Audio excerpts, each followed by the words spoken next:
Guys ये ठीक है, ये है बोरल माउंटेन रेंज। तो देख लो इस तरफ आप लोग है, ठीक है।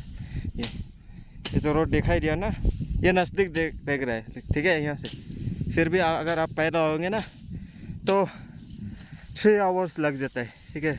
इधर आप लोग हैं और ठीक उसी लोकेशन में यहाँ पे कैंप बना रहे हैं हम लोग, ठीक है। सुबह उठने का साथ साथ इस तरफ बनाऊंगा दरवाज़ा, तो सुबह उठने साथ साथ इस तरफ व्यू रहेगा और साथ ही साथ इस तरफ भी, इस तरफ भी।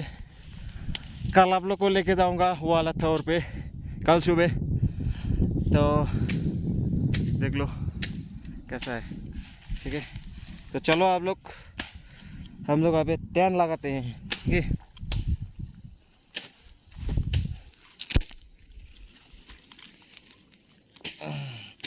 Time lapse Lama नंगना